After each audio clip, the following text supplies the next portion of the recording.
Hello everyone, welcome to my channel Maths by Sujit. 2019 চনত হৈ যোৱা DME গ্ৰেড 3 নন টেকনিকেল পোষ্টৰ LDA আৰু কম্পিউটাৰৰ যিখন পেপাৰ আছিলে সেই পেপাৰখনৰ আমি প্ৰথম 15টা কুৱেশ্যন পাৰ্ট 1 ভিডিঅ' সলভ কৰিলোঁ। আজি আমাৰ পাৰ্ট 2 ভিডিঅ' ইয়াত আমি বাকি থাকি যোৱা 15টা কুৱেশ্যন সলভ কৰিম। আৰু যদি তোমালোকে প্ৰথম পাৰ্টৰ ভিডিঅ' চোৱা নাই তেন্তে প্ৰথমে তোমালোকে সেই ভিডিঅ'টো চাই ল'বা। মই ডেছক্ৰিপশ্যনত লিংকটো দি দিম। আজিৰ প্ৰথম কুৱেশ্যনটো 16 number 9 hours 36 minutes when expressed as percent of a day 9 ঘণ্টা 36 মিনিটটো এদিনৰ কিমান পাৰ্চেণ্ট মানে কিমান শতাংশ হয়। এতিয়া ইয়াত চোৱা এইটো ঘণ্টাত দিয়া আছে, মানে এদিন মানে কি একদিনত 24 ঘণ্টা থাকে। এতিয়া এইটো ঘণ্টাত আছে কিন্তু এইটো মিনিটত দিয়া আছে। সদায় এককবোৰ আমি সেম কৰিব লাগে। ফাৰ্ষ্টত 9 hours কিমান 36 মিনিট, ইয়াক মই ঘণ্টাত কনভাৰ্ট কৰিম। তো তাৰ কাৰণে আমি 60 পৰা ডিভাইড কৰিম, কাৰণ এঘণ্টাত 60 মিনিট থাকে। সদায় তোমালোকে মিনিটক ঘণ্টাত কনভাৰ্ট কৰিবৰ কাৰণে 60 পৰা ডিভাইড কৰিলে হ'ল। এতিয়া এইটো কটাকটি যায়, 12 3 গুণ 36, 12 5 গুণ 60, 5 9 গুণ 45, 45 লগত 3 যোগ কৰিলে কিমান 48। তো 48/5 পালোঁ আমি, ইমান ঘণ্টা। 9 hours 36 মিনিট মানে কিমান ঘণ্টা 48/5 ঘণ্টা। এতিয়া এই 48/5 ঘণ্টাটো 24 আৱাৰ্ছৰ মানে 24 ঘণ্টাৰ কিমান পাৰ্চেণ্ট। তো আমি ইয়াক ওপৰত লিখিব লাগিব 48/5ক, আৰু তলত কোনটো আহিব যাৰ লগত কম্পেৰিজনটো হৈ আছে 24। আৰু পাৰ্চেণ্ট বা শতাংশত নিবৰ কাৰণে সদায় আমি 100ৰ পৰা পূৰণ কৰোঁ, এইটোৱে। এতিয়া মেইন ডিভাইডটো এইটো একেলগে আছে। তো আমি কি কৰিম 48/5ক এনেকৈ লিখিম, এই ডিভাইডটো মই পূৰণ কৰিম। পূৰণ কৰিলে তলৰ মানটো কি হৈ যায় ৰেচিপ্ৰকেল, ইয়াৰ তলত একো নাই মানে 1 আছে। তো 1/24 হৈ যাব, আৰু এফালে ইনটু 100। এতিয়া কটাকটি কৰিলে হ'ল, 5ৰ পৰা 100ক 20 বাৰ যাব, 24 পৰা 48ক দুবাৰ যাব। তো 2 আৰু 20 কিমান 40, এইটোৱে 40% কাৰেক্ট এনচাৰ। ঠিক আছে। নেক্সট 17 নম্বৰটো দিছ মাইনাছ দিছ, মানে এইটোৰ পৰা এইটো আমি মাইনাছ কৰিব লাগে। x³ plus 8x² minus 3x plus 9, ইয়াৰ পৰা আমি মাইনাছ কৰিম এইটো। মাইনাছ দিয়াৰ লগে লগে তোমালোকে ব্ৰেকেট দিবা, কাৰণ মাইনাছৰ পৰা এই চিনবোৰ মানে পূৰণ হৈ যায়। সেইকাৰণে মাইনাছ দিলে তোমালোকে ব্ৰেকেটটো দিব নাপাহৰিবা। যদি প্লাছ থাকে একো নাই, তেতিয়া দিব নালাগে। 2x³ minus 4x² minus 3x আৰু প্লাছ কি আছে 7 হ'ল। এতিয়া এই ব্ৰেকেটটো আমি খুলিব লাগিব। তো মাইনাছ পৰা এইটো পূৰণ কৰিম আমি চিনবোৰ। ইয়াত একো নাই মানে প্লাছ, তো মাইনাছে প্লাছে মাইনাছ 2x³ মাইনাছে মাইনাছে প্লাছ 4x² মাইনাছে মাইনাছে প্লাছ 3x আৰু মাইনাছে প্লাছে মাইনাছ 7 হ'ল। এতিয়া চোৱা ইয়াতো xৰ ঘাত 3, ইয়াতো xৰ ঘাত 3, ইয়াত একো নাই মানে 1 আছে আৰু প্লাছ আছে। তো মাইনাছে প্লাছে মাইনাছ, তো 2ৰ পৰা 1 গ'লে একে, আৰু 1টো আমি নিলিখোঁ। ঠিক আছে, অকল কি আহি যাব x³ আৰু মাইনাছটো আহিব, মানে 1x³ হ'ল। ডাঙৰ আগত মাইনাছ কাৰণে মাইনাছটো আহি গ'ল। এতিয়া এইটোতো এনচাৰ নহয়, এইটো নহয়, এইটো নহ'লে এইটোৱে হ'ব, আমি গম পালোঁ। ইয়াতো মাইনাছ ইয়াতো মাইনাছ। তো তোমালোকে ডাইৰেক্ট অপশ্যন চাইও কৰিব পাৰা, x² ফ'কাছ কৰিলে হ'ল, তেতিয়া আমি গম পাই যাম। চোৱা ইয়াত 4x² আৰু ইয়াত কিমান 8x², প্লাছে প্লাছে প্লাছ, তাৰ মানে প্লাছে আহিব, আৰু 8 আৰু 4 কিমান 12। তো এনচাৰটো আমি গম পালোঁ, এইটোৱে হ'ব। ঠিক আছে, বাকী তোমালোকে কৰি চাব পাৰা। মাইনাছ 3x আৰু কি প্লাছ 3x, প্লাছে মাইনাছে মাইনাছ আৰু ছেম ছেম, তো 0 হৈ যাব এইটো।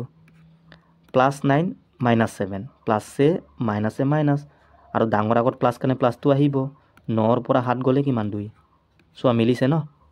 প্লাছ 2 এইটো, প্লাছ 12x² এইটো, আৰু মাইনাছ x³। তো এইটো আমাৰ কাৰেক্ট এনচাৰ। ঠিক আছে। 18 নম্বৰটো চিম্প্লিফাই দ্য ফলোয়িং, এই তিনিটা টাৰ্মছটো আমি পূৰণ কৰিম। ব্ৰেকেটবোৰ লাগি আছে মানে পূৰণ হৈ আছে। তো ফাৰ্ষ্টতে আমি যিকোনো দুটা পূৰণ কৰিম। ছাপ'জ এই দুটা যদি মই পূৰণ কৰোঁ কিবা এটা পাম, পাছত ইয়াৰ লগত আমি এইটো পূৰণ কৰিম, তেতিয়া আমাৰ এনচাৰটো আহি যাব। তো তোমালোকে যিকোনো দুটা পূৰণ কৰিব পাৰা ষ্টাৰ্টিঙত, নিজৰ ইচ্ছা। মই এই দুটা পূৰণ কৰিম, আৰু পূৰণ কৰোঁতে চিনৰো পূৰণ কৰিবা আকৌ তোমালোকে। ঠিক আছে। তো 3xৰ লগত প্ৰথমে আমি এই দুটা পূৰণ কৰিম। তাৰ পাছত আমি ইয়াৰ লগত এই দুটা পূৰণ কৰিম এতিয়া ইয়াতো প্লাছ একো নাই মানে প্লাছ তো প্লাছে প্লাছ আৰু প্লাছটো আমি আগত নিলিখোঁ 3x আৰু x কিমান হ'ব পূৰণ কৰিলে 3x স্কোৱাৰ হ'ব x দুটা আছে ন সেইকাৰণে স্কোৱাৰ আকৌ ইয়াৰ লগত আমি -1টো পূৰণ কৰিম তো প্লাছে মাইনাছে মাইনাছ 3x আৰু 1 কিমান হ'ব পূৰণ কৰিলে 3x হ'ব ইয়াৰ কাম খতম এতিয়া আমি -2ত যাম মাইনাছে প্লাছে মাইনাছ 2 আৰু x কিমান 2x আকৌ মাইনাছে মাইনাছে প্লাছ 2 1 গুণ 2 তো আমি ইমান পালোঁ এই দুটা আমি সলভ কৰিব পাৰোঁ আকৌ কাৰণ ইয়াতো x আৰু মাইনাছে মাইনাছে প্লাছ কিমান হ'ব 5x আৰু মাইনাছটো আহি যাব তো আমি ইমান পালোঁ এতিয়া ইয়াৰ লগত আমি পূৰণ কৰিম এইটো থাকি যোৱাটো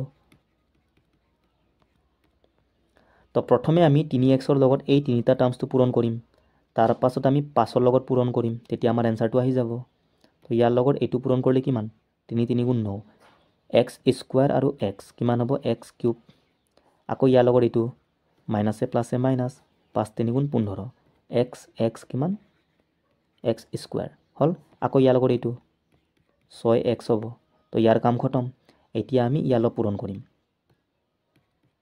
5 3 গুণ 15 x স্কোৱাৰ আকৌ ইয়াৰ লগত এইটো মাইনাছ 5 5 গুণ 25x আকৌ ইয়াৰ লগত এইটো 5 2 গুণ 10 হ'ল এতিয়া x কিউব অকল এটাই আছে আৰু নাই আৰু তো 9x কিউবটো আহিব এইটো চোৱা সেম এটা প্লাছ এটা মাইনাছ মানে 0 হৈ যাব এইটো কাৰণ মাইনাছে প্লাছে মাইনাছ এইটো চোৱা প্লাছ আৰু এইটো কি মাইনাছ তো মাইনাছটো আহিব ডাঙৰ আগত আছে 25 পৰা 6 গ'লে কিমান 19 আৰু থাকিলে কিমান +10 তো কোনটো হ'ব এইটো ঠিক আছে এনেকৈ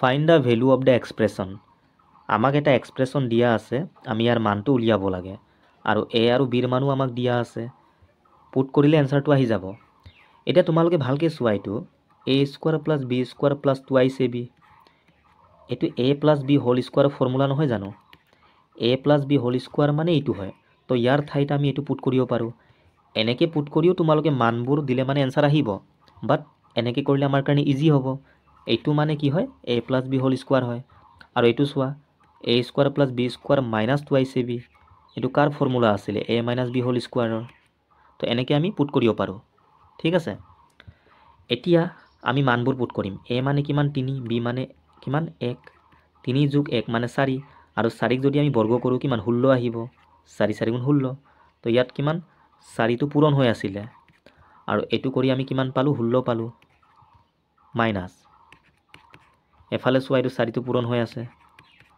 আৰু এইটো মানে কিমান a মানে 3 b মানে 1 3 পৰা 1 গ'লে 2 2ক যদি বৰ্গ কৰোঁ কিমান 4 আহিব তো ইয়াৰ মানটো আমি 4 পালোঁ এতিয়া এই মাইনাছটো এইটো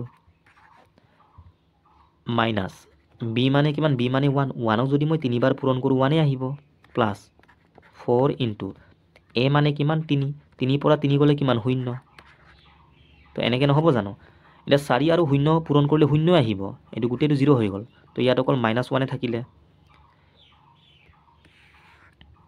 এতিয়া এইফালে চোৱা 4 4 গুণ কিমান 16 আৰু মাইনাছে মাইনাছেটো প্লাছ হৈ যাব আৰু কিমান 1 হ'ল এইটো মানে 17 পালোঁ আমি এই গোটেই ব্ৰেকেটবোৰ কৰি এফালে 4 আৰু 16 পূৰণ কৰিলে কিমান 64 হ'ব মাইনাছ আৰু এফালে 17 তো এইটো মাইনাছ কৰিলে আমাৰ এনসাৰটো আহি যাব 47 ঠিক আছে clear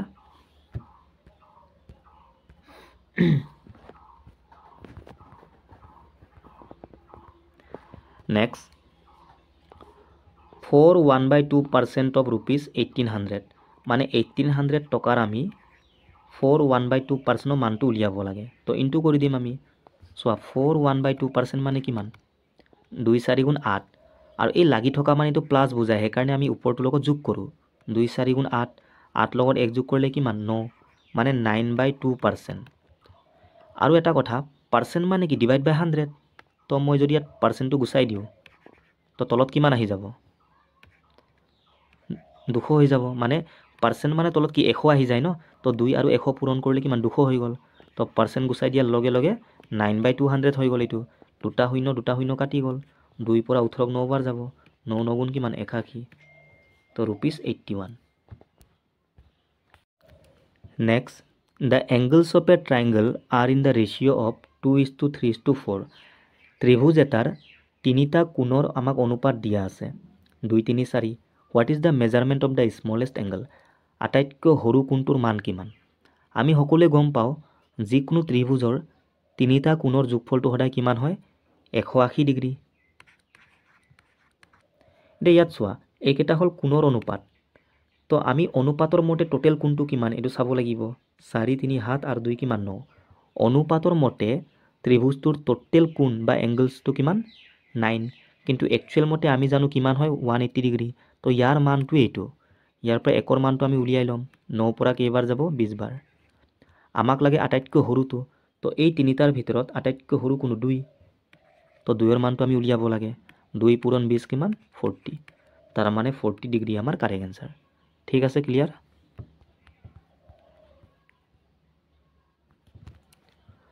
The hypotenuse of a right angle triangle is 13 centimeter long. এটা right angle triangle আছে মানে সমকোণী ত্ৰিভুজ। সমকোণী ত্ৰিভুজ মানে কি? এটা কোণ 90 ডিগ্ৰী হ'ব। এইটো হ'ল লম্ব, এইটো ভূমি, এইটো অতিভুজ। ইয়াক আমি হাইপোটেনাছ বুলি কওঁ। এইটো পাৰপেণ্ডিকুলাৰ আৰু এইটো বেছ হ'ল। আৰু আটাইতকৈ দীঘল বাহুটো এইটোৱে হয়। If one of the remaining two side is 5 centimetre. আমাক চোৱা হাইপোটেনাছৰ মানটো দিয়া আছে কিমান? 13 ইয়াৰ মানটো। বাকী এই দুটা ৰিমেইনিং ছাইডৰ এটাৰ মান দিয়া আছে 5 চেণ্টিমিটাৰ। যিকোনো এটা আমি ল'ব পাৰোঁ। ছাপ'জ ইয়াৰ মানটো 5 চেণ্টিমিটাৰ। আমি ইয়াৰ মানটো উলিয়াব লাগে থাৰ্ড ছাইডটোৰ। যদি তোমালোকে এইটো 5 লোৱা তেন্তে ইয়াৰ মানটো উলিয়াব লাগিব। একেই কথা, এনচাৰটো একেই আহিব। ঠিক আছে, এই দুটাৰ ভিতৰত যিকোনো এটা আমি ল'ব পাৰোঁ। এতিয়া এইটো চোৱা, এটা কি ৰাইট এংগল ট্ৰাইংগল। তো ইয়াত তোমালোকে পাইথাগোৰাছৰ সূত্ৰটো ইউজ কৰিব পাৰা। ঠিক আছে, h square equal to P square plus B square. ইয়াৰ পৰা এনচাৰটো আহি যাব। আৰু সমকোণী ত্ৰিভুজত তোমালোকে ট্ৰিপলেট কনচেপ্টটো ইউজ কৰিব পাৰা। এইটো বহুত ইম্পৰ্টেণ্ট। 3 4 5 এটা কি ট্ৰিপলেট হয়।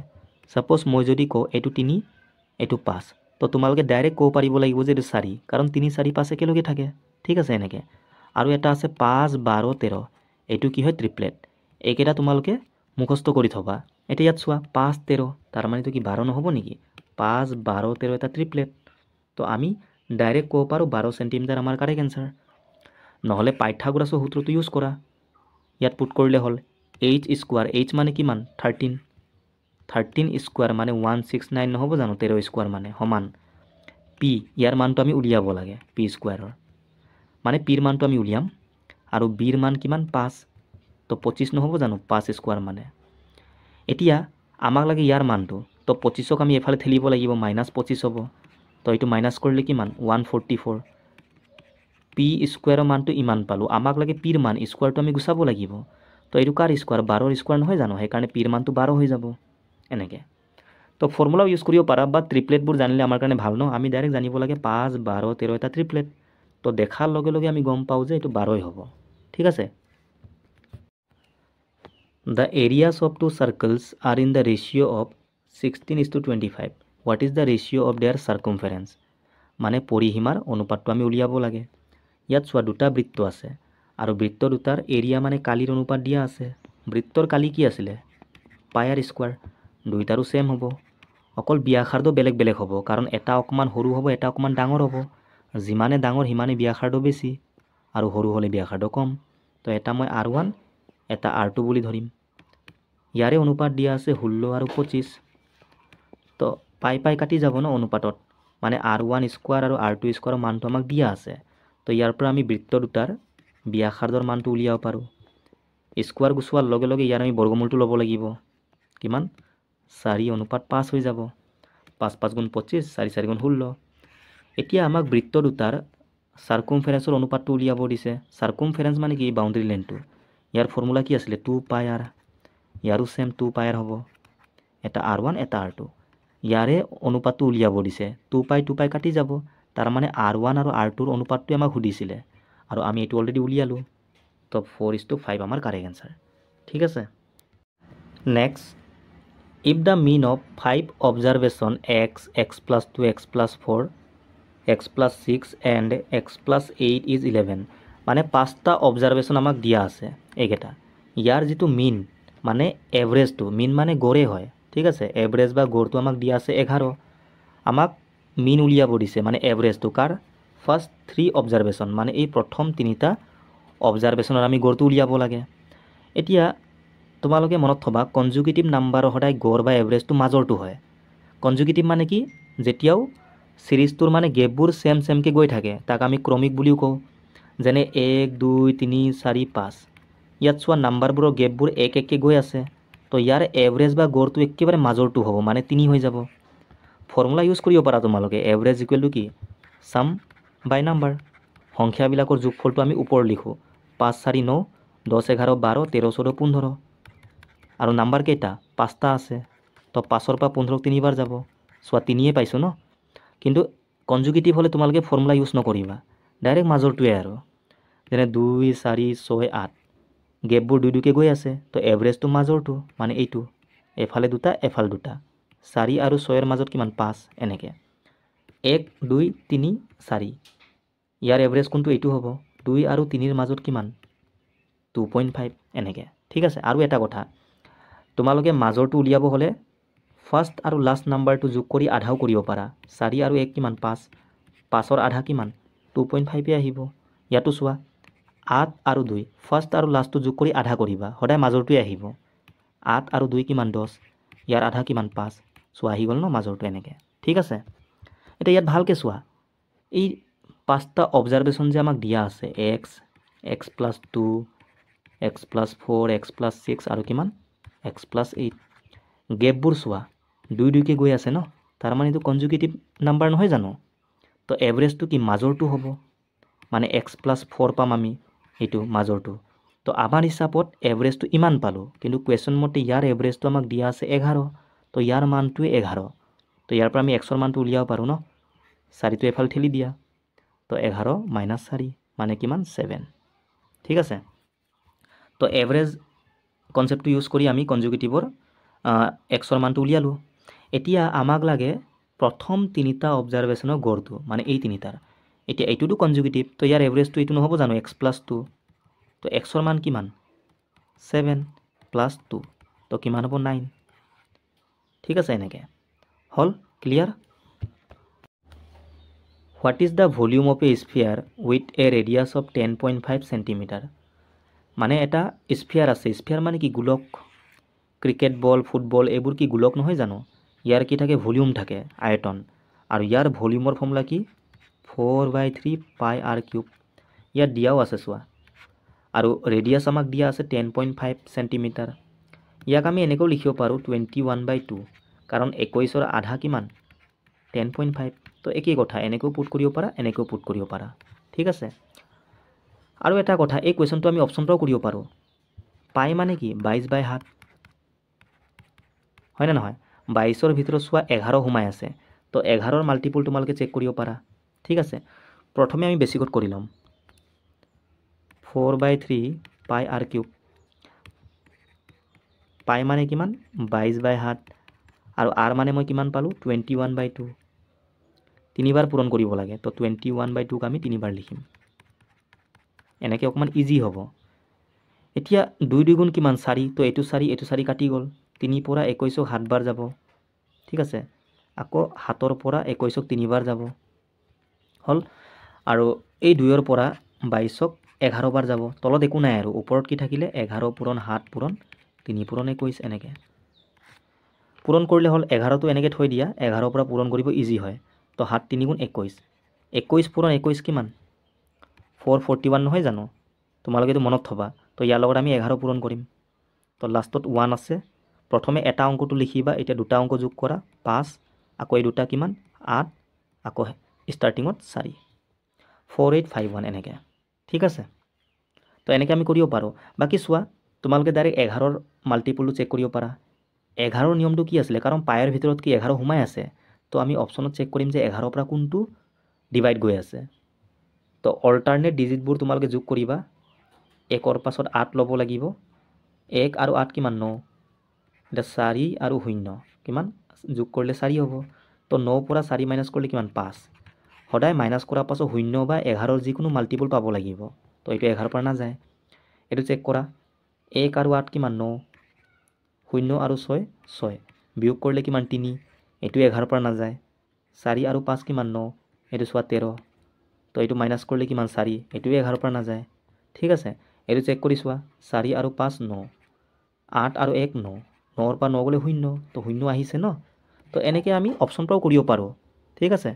বাকী বেছিক পৰা ইমান টান নহয়, তোমালোকে কৰিলে হ'ল।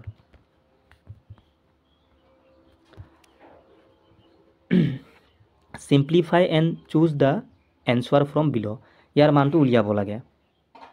এতিয়া প্ৰথমে আমি ডিভাইডটো কৰি ল'ম, এই দুটা, ইয়াতো মাইনাছ ইয়াতো মাইনাছ, মাইনাছ মাইনাছ কাটি যাব, আৰু 16 পৰা 48 কেইবাৰ যাব, 3বাৰ যাব। তো এফালে -5 আৰু এইটো মাইনাছ, আৰু এইটো কৰি আমি 3 পালোঁ। আৰু এফালে চোৱা 6 দুগুণ কিমান 12, আৰু প্লাছে মাইনাছে মাইনাছ আহিব, ইয়াতো মাইনাছ ইয়াতো মাইনাছ ইয়াতো মাইনাছ, তো মাইনাছটো আহিবই, ঠিক আছে। আচ্ছা, ইয়াত অকণমান অপশ্যনটো মিষ্টেক হ'ল, এইটো -20 আছিলে, এটা -20, এটা 20 আছিলে, এটা -7, এটা 8 আছিলে, ঠিক আছে।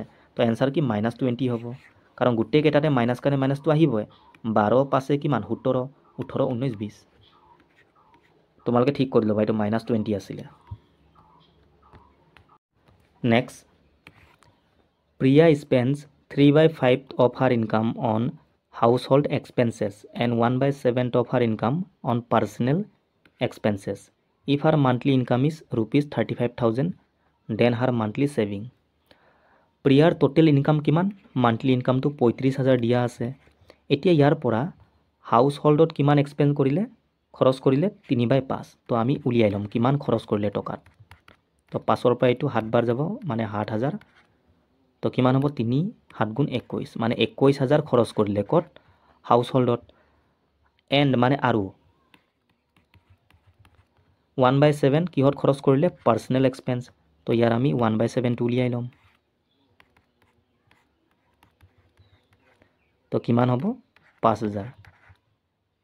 তো টোটেল কিমান খৰচ কৰিলে এই দুটা আমি যোগ কৰিম, 26,000 নহ'ব জানো? এতিয়া কিমান ছেভিং থাকিলে মান্থলি সেইটো সুধিছে। তো 35,000 টোটেল ইনকাম, তাৰ পৰা 26,000 কি কৰিলে? খৰচ কৰিলে। তো কিমান থাকিলে? 9,000। এইটোৱে এনেকৈ, ঠিক আছে, ক্লিয়াৰ। 28 নাম্বাৰটো আমাক এইটো দিয়া আছে, এনৰ মানটো আমাক উলিয়াব দিছে। তো এনেকুৱা টাইপৰ কুৱেশ্যন আহিলে সদায় তোমালোকে অপশ্যন পৰা কৰিবা, অপশ্যন পৰা একেবাৰে ইজি হয়। ইয়াত চোৱা, এইটো আৰু এইটো কি সমান? সমান মানে কি? ইয়াৰ মানটো আৰু ইয়াৰ মানটো ছেম আহিব লাগিব। তো আমি এটা কাম কৰিম, এনৰ মানবোৰ অপশ্যনৰ পৰা পুট কৰিম। প্ৰথমে 1 পুট কৰি চোৱা, এনৰ ঠাইত 1 দিলে 1 - 1 0, আৰু যিকোনো নাম্বাৰৰ ওপৰত 0 থাকিলে এইটো 1, তাৰ ভেলু কিমান 1 হৈ যাব, প্লাছ এফালে 100।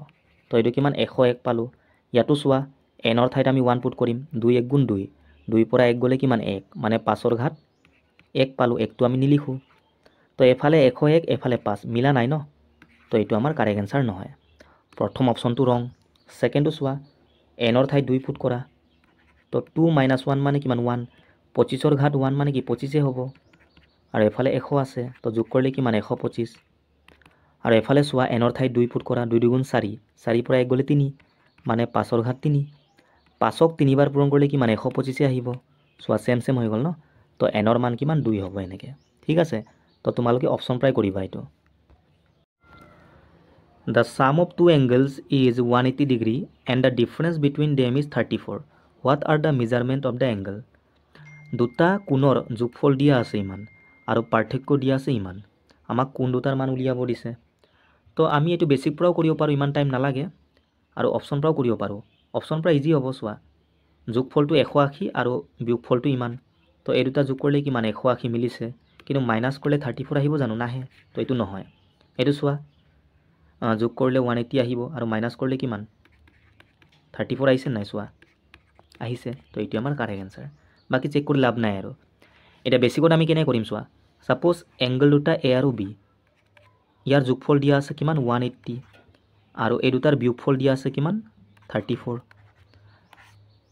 ছেম ছেম ভেৰিয়েবল, এটা প্লাছ এটা মাইনাছ থাকিলে একেবাৰে ইজি হয়। তো এৰ মানটো আমি কেনেকৈ উলিয়াম? মানে মাইনাছৰ আগত থকাটো ডাঙৰ বুজায়। তো এৰ মান কেনেকৈ আমি পাম? এই দুটা যোগ কৰি আধা কৰিব লাগে। যোগ কৰিলে কিমান 214, ইয়াৰ আধা কিমান 107 নহ'ব জানো? ঠিক আছে, আহি গ'ল। চোৱা ডাইৰেক্ট এৰ মানটো। আৰু বিৰ মানটো কেনেকৈ আহিব? মাইনাছৰ পাছত থকাটো এই দুটা মাইনাছ কৰি আধা কৰিব লাগে তো মাইনাছ কৰিলে কিমান 146 আৰু ইয়াৰ আধা কিমান 73 চোৱা আহি গ'ল ন এইটোৱে ঠিক আছে মনত থাকিব সেম ভেৰিয়েবল থাকিলে এটা প্লাছ এটা মাইনাছ থাকিলে আমি ডাইৰেক্ট এনেকৈ উলিয়াব পাৰোঁ লাষ্ট কুৱেশ্যনটোলৈ আহিছোঁ এ কিউবইড হেজ কিউবইড মানে কি আয়তীয় ঘনক এইটো এটা কি আয়তীয় ঘনক